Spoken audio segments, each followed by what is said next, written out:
Hello everyone, I have a great honor to have a conversation today with President and CEO of Doman International Institute. Spencer Doman is here with me. Thank you so much for taking your time. I know you had a really busy schedule and for being here today and sharing all your knowledge and experience with our parents. Yeah, thanks for having me, Anna.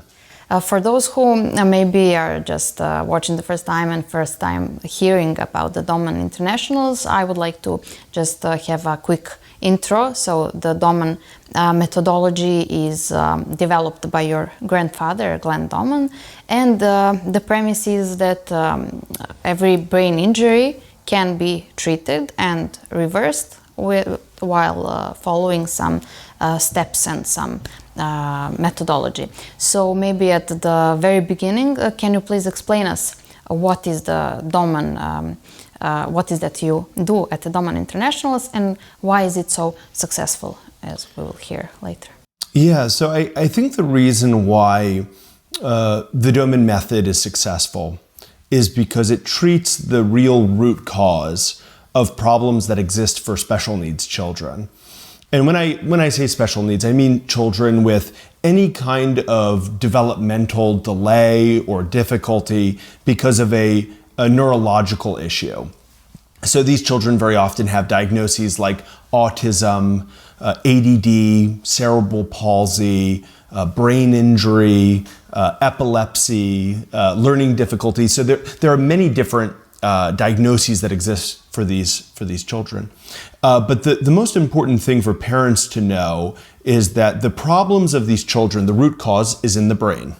And the brain is the command center of our body. Everything that we do every day is controlled by our brain, right? My ability to speak, your ability to listen and learn, all determined by our brain. And so if brain development is affected, children have difficulty with everyday functions, listening, seeing, speaking, learning.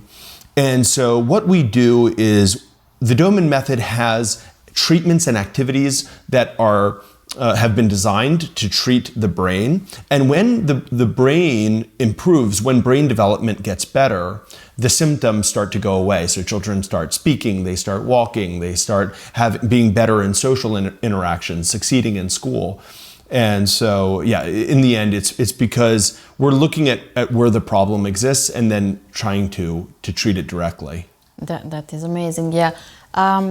We can also read in the book that is titled How to Help Your Brain Injured Child. We can see some similarities, also people who had strokes, bullet injuries and all the others, they all managed somehow to recover following your methodology. But what was interesting to me was that your granddad and his team were traveling across the globe, and what they found is that, if I'm correct, brain is developing to the same stages, even in primitive communities, in like some also the advanced communities. Yeah. How amazing is that? Yeah, exactly. Yeah, one of the first things my grandfather realized is to understand children with developmental delays, the first thing he had to understand was how do normal children develop? And so he actually went to over 80 countries in his lifetime and evaluated children. And what he found is that, children develop much more similarly in different cultures and countries than they do differently. And so once he had a good understanding of how children developed in the first 6 years of their life, especially because the first 6 years are the most important for brain development, then he was able to better understand children with developmental problems and also able to catch and evaluate and diagnose developmental issues much sooner as well. Yeah, so I think it is an interesting point. So you point in your courses and books we can find information that if something doesn't work, like a kid does not speak or have some motoric issues, there is some underlying problem in the lower functions of the brain. So it is, I believe that is important to address and to point out. So also there is, we will talk about that later, but maybe at this moment I would like to, for you to recall your first memories with your granddad. I know your grandfather was a remarkable man. And what are your first memories of him and your most precious memories you share? Well, my grandfather actually looked a lot like Santa Claus. He had like a white beard. And so, you know, I adored him, and I think all children kind of adored him just because of he didn't just look like Santa Claus. He had this like jovial aspect to his personality that kids loved, and so he was, you know, I often, you know, I'm spending my time talking about his amazing professional accomplishments. But he was a truly loving grandfather and a pleasure to be around. And so I think that probably if you ask me my earliest memories, it's kind of thinking of him as Santa Claus. But I think when I think back about my warmest memories with him, even though he was completely dedicated to spreading the Doman method around the world and worked, you know, his work was his mission in life. He also cared deeply about his family, and he was kind of one of these people that worked hard and played hard. So when he took us on vacations, he cared deeply about it. And so he had a favorite vacation place on a lake in Italy called Lago Maggiore, and he brought us there every year. And so a lot of my best memories are with him on the lake and just enjoying his company. Yeah, did he have a large impact on you and your development as what you became today? Absolutely, yeah. So just talking a little bit about my childhood. So I grew up in a very different environment than most people. Both of my grandparents, my Glenn and Katie Doman, and my parents, Douglas and Rosalind Doman, they all worked together. Right? And they spent their time seeing families of children with special needs and teaching the families treatment programs that they could use at home with their kids. And one of the wonderful things about kind of growing up in the Doman family is my grandparents and parents had like an open door policy for me and my siblings. We could walk into the office and sit with them while they were seeing families. As long as we didn't interrupt, we could observe. And so I got the opportunity to watch my grandfather lecture to parents, and I sat in his office, and I got to learn from him. I also got to spend a lot of time with the children themselves. You know, the great thing about being a child is you might spend a lot of time with children who can't walk or can't talk, but you don't really see them as any different. You know, children are just accept things for the way they are. And so I just thought I would be sitting in the waiting room with children with cerebral palsy and autism, and I just thought, oh, this is what all kids do. You know, I didn't realize it was any different than anyone else. And so I developed a profound respect for those children and a respect for their parents because I saw how much the parents were dedicated. And I also greatly appreciated, I saw that when my grandfather and my parents taught the parents of these children, how desperate the parents were for the information. And that really left a profound impact on me. And at some point along the way, I realized, okay, this is what I want to do in my life. Yeah, that's amazing. We know this program itself, when parents come to you and you evaluate the child and they live with a program that requires certain organization during the day and some exercises and a lot of things and steps that should be followed. Interesting thing is that, as you said, you and both your wife Melissa also, who is staff coach and staff member of physical department, am I right? Yeah. So you both were raised during and doing this program with your parents. How was it for you? Were you even aware that it is something unusual? What did you love the most? What did you hate the most? And what are you grateful for the most from this period? Yeah, that's a good question. So my grandfather was a physical therapist. And when he realized that he could teach parents activities that would change the brains of children with brain and neurological problems, he started to think, well, if I can do this with children with brain injuries, why can't I do this with well children? He basically had discovered early neuroplasticity before the term neuroplasticity existed. Now the scientific world understands and respects the idea that the brain can change, the human brain can change. But when he was making these discoveries, actually he was criticized widely. He was called kind of crazy for saying that the brain can change. And so what he started to do, actually by accident, he had a 3-year-old child with brain injury and cerebral palsy named Tommy, who learned how to read at a young age, actually by his parents.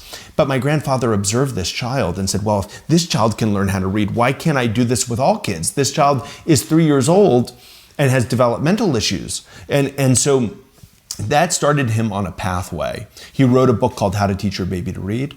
And he later created a math program and, many kind of early childhood education programs. I was raised on those programs. My wife, Melissa, was too.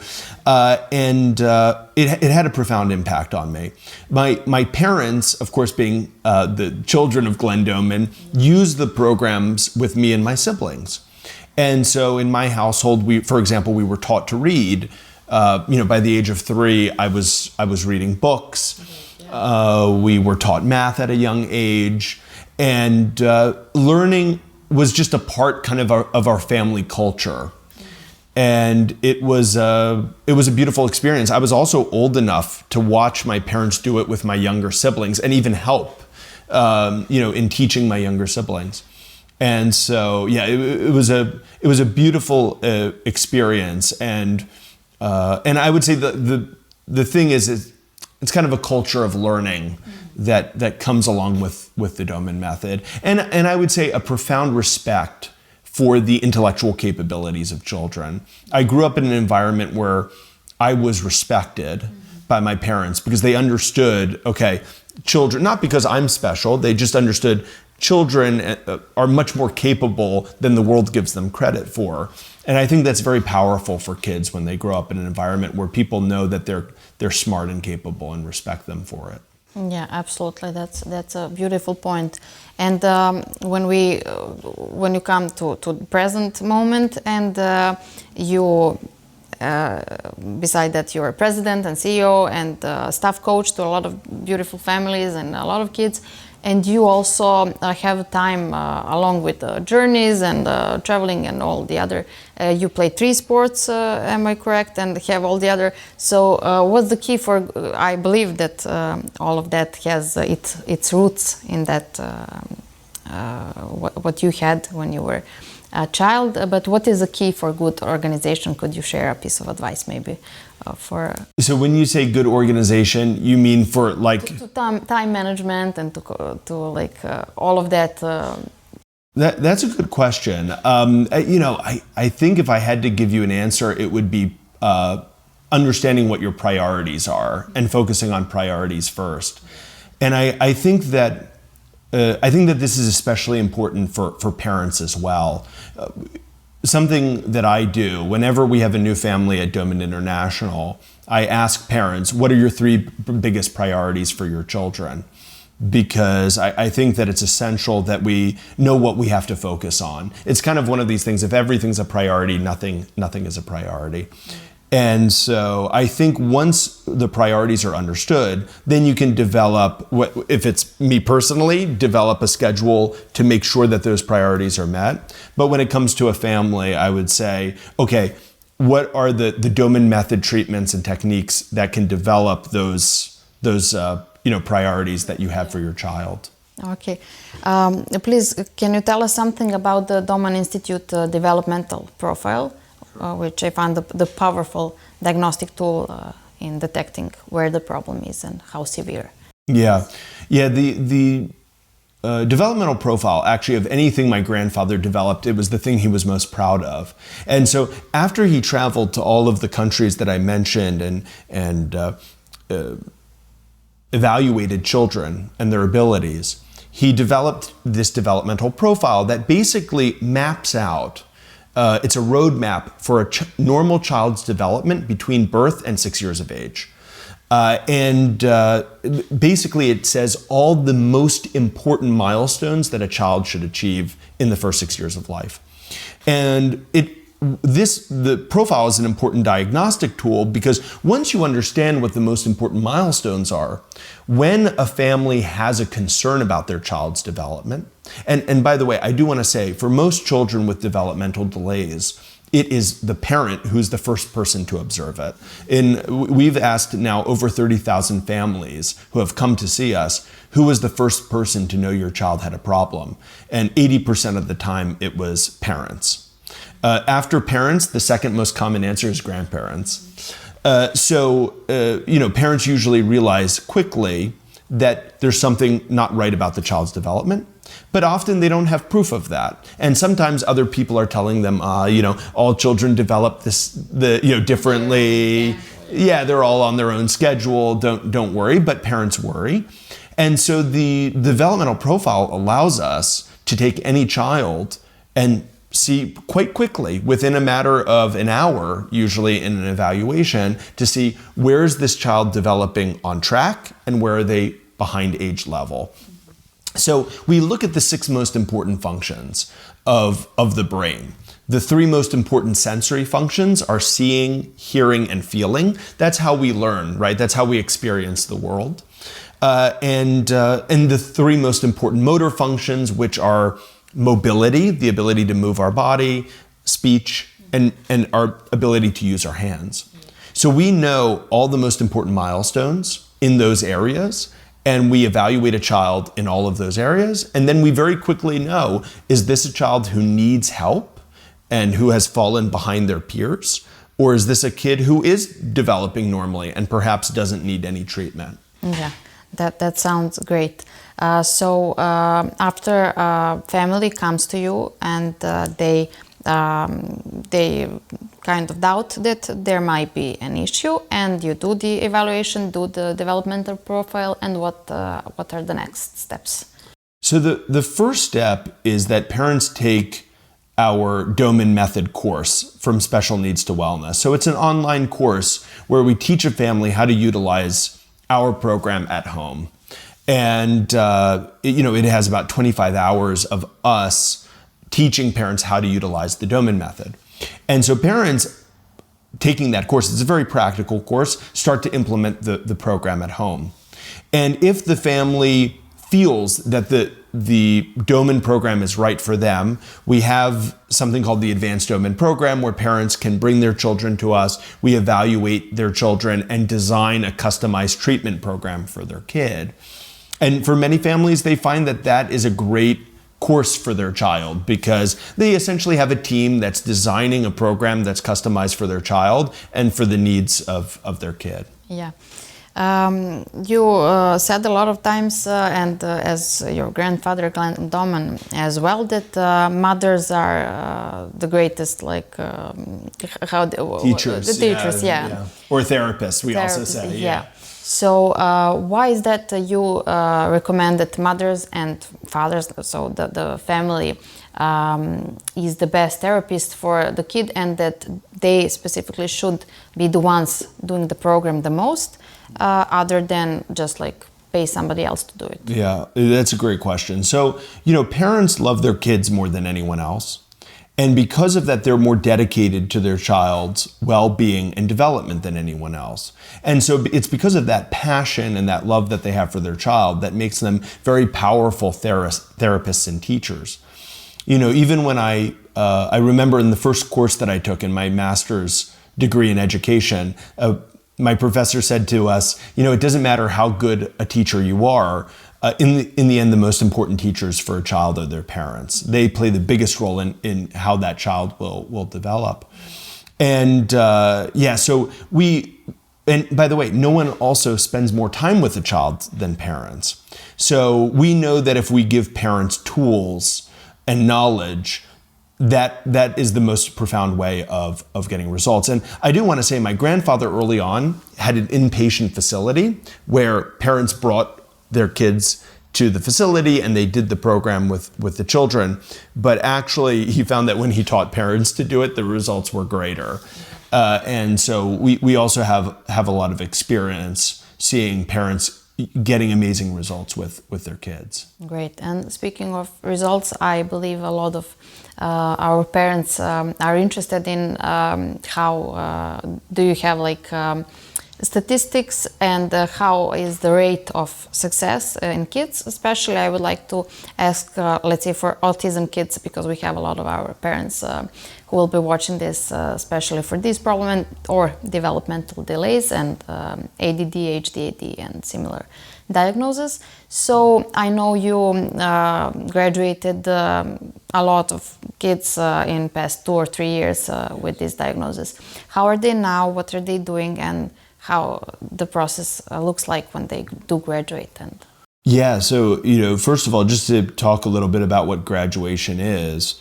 So when a child has been on our program and the staff and the parents feel like the child is now ready to kind of leave the program and embark off in life and join their peers in school and be successful in school, we graduate the child from the program. And I think that it's important for parents to know that, in the sense that our program, the goal is to be self-eliminating, that we do the program with the child until they don't need the program anymore, and then we graduate the child and they go to school if that's what the parents and the child want, which for most families that is what they want. So for us to graduate a child, we have to be confident that the child can succeed in school academically, socially, and physically, right? They can play sports with other kids, they can learn in the classroom, they can make friends. And I have to say that our rate of success with children who graduate is really excellent. Most children go off to school, and many actually, academics, interestingly, I think this surprises many people, is usually the least of our fears. Because of our reading and math programs really being designed to be the fastest way to teach children to read and do math, we find that a lot of our kids go and succeed. They're top of their class very often in those areas. And then if that's the academic part is easier, then of course we have to maybe focus on more on the social and physical part. And what we've found is that the vast majority of our children that graduate go on to be successful.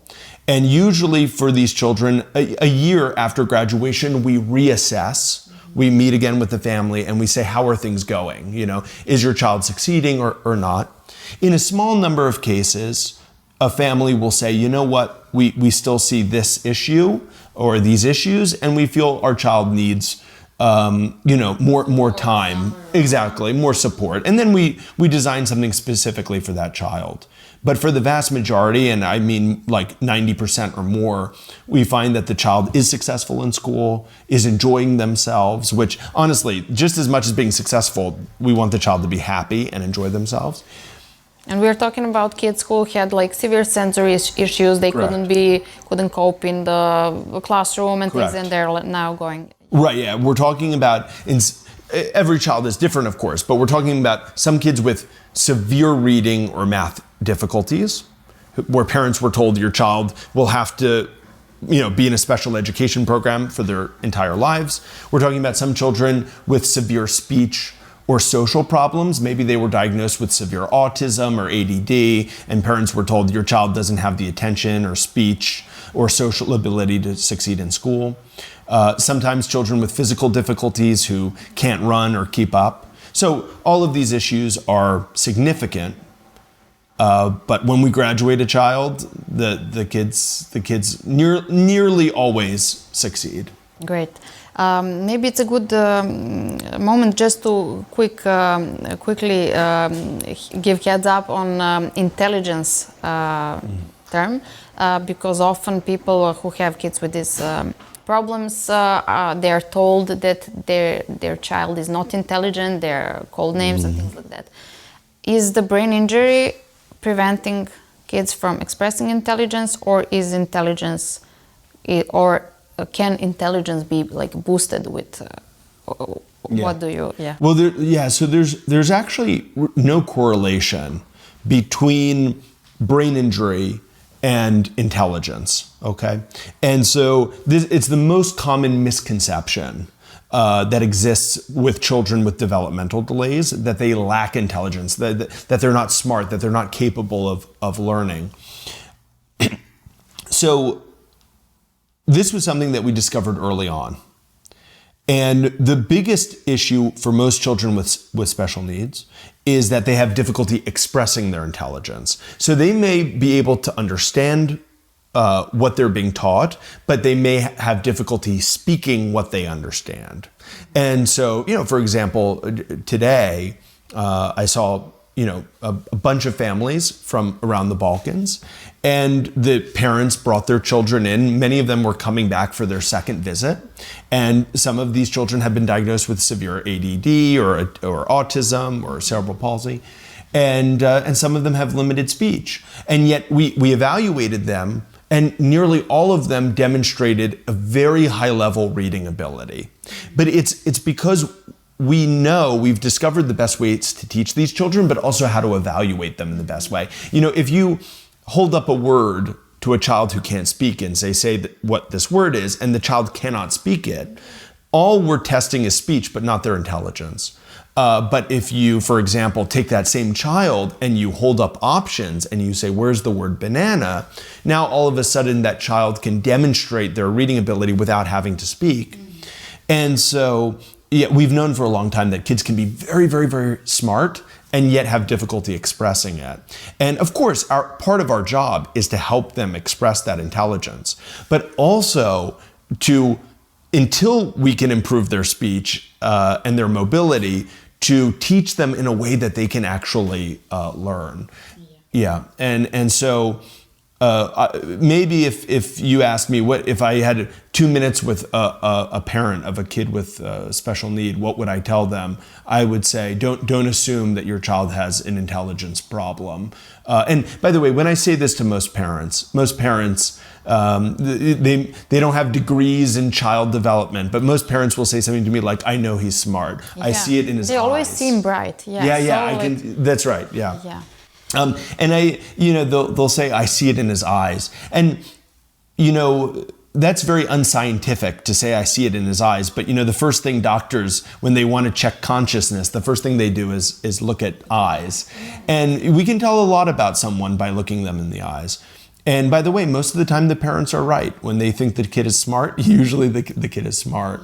But the parents are just told constantly by professionals, your child doesn't understand. And so, but once we tell a parent this and we say, this is how to teach your child to read, this is how to teach your child math, parents take it and run with it and get amazing results. In fact, some of our best results, about 97% of the children on our program learn to read. It's by far our best result. Great. What is, if you could name just one thing, maybe parents who are watching this, and if you could name one piece of advice that could help them to start working it right now at home, would it be like some specific physical exercise or reading program? What do you think they could, maybe from reading book or anything that they could start doing right now or tomorrow that could benefit them and their child? Well, Anna, the most difficult thing for me to answer is to pick one thing. Yeah. Honestly, if a parent said to me, what's one thing that they could do right now? I would say, now this book right now only exists in English, but it's being translated into Serbian. We have a book called The Doman Method from Special Needs to Wellness. And the whole goal of this book is to teach parents what they can do. It's a very practical book. It should be out in Serbian in the next few months.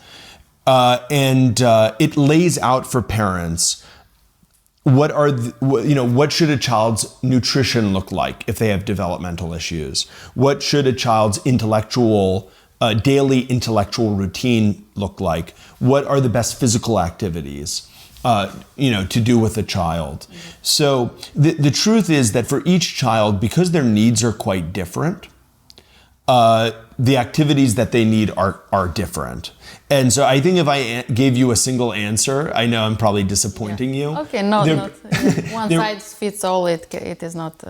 Yeah, but I would say to parents, getting that book is the first thing that they should do. And also I think maybe to visit our website, domaninternational.org, just to read up more about what we do. Maybe if I could say one thing that I think would apply for every family, I would say to parents, talk to your child as if they understand everything. Don't talk down to your child as if they don't understand. It's very important to stimulate a child's intelligence.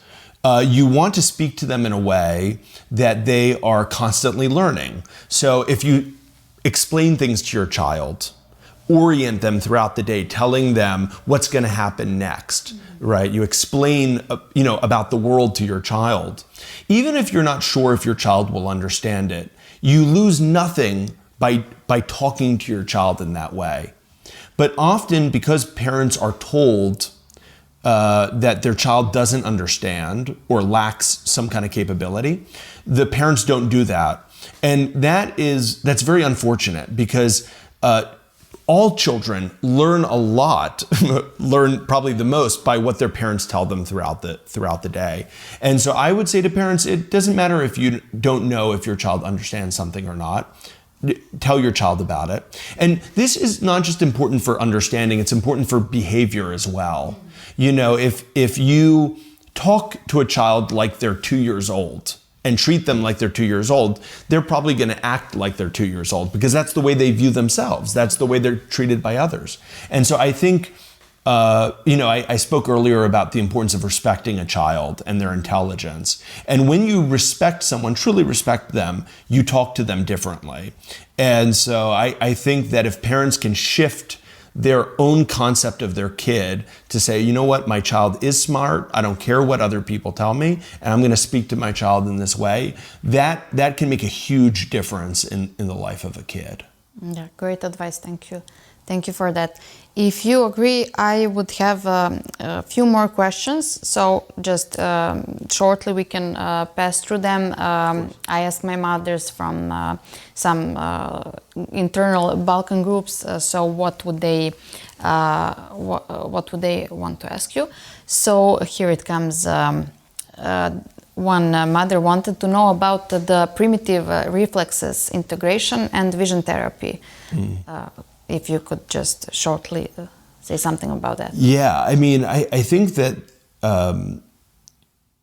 reflexes are an essential part of brain development. In fact, the first level of our developmental profile, which tracks children's development, are nearly all reflexes. And in terms of visual therapy, both reflexes and visual therapy are very important for kids who need it. Very important part of our program. When we evaluate a child, if we find that there are specific reflexes that aren't functioning well, we will often do stimulation of those reflexes. And then if children have visual issues like cortical visual impairment or cortical blindness, we have a very intense visual stimulation program for those children. So now, of course, I understand that reflex therapy and visual therapy can vary greatly. So I would say to this parent, you have to use your own intuition in making sure that something makes sense for your own child. But we have our own essentially kinds of reflex therapy and visual stimulation that we have found to produce good results. And if the parent wants to learn more, of course they could read the book or contact us. Yeah, exactly. Okay, great, thank you. Second question would be if, and this is I believe a good question, if the cause of the brain injury is neuroinflammation, or a neurodegenerative process is still happening, is it effective to do the program? And how do you know whether neuroinflammation is happening, and how do you solve it? Do you have any program for? Yeah, so neuroinflammation and neurodegeneration are symptoms of a wide variety of different neurological issues. For example, even many children who have a diagnosis of autism, for example, have inflammatory issues that might affect their brain development. And so can the program be helpful for the kids? The answer is absolutely.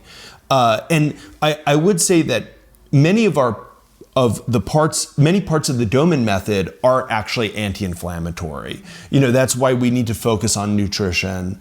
We have to focus on giving children necessary supplementation, because these things can combat inflammation. I also have to say many things that are good for brain development are also good for the immune system. So for example, our physical program, making sure that a child has strong physiology, like they're sleeping well, breathing well, all of these things are an important part of our program. And so often we can help resolve these inflammatory issues with the program.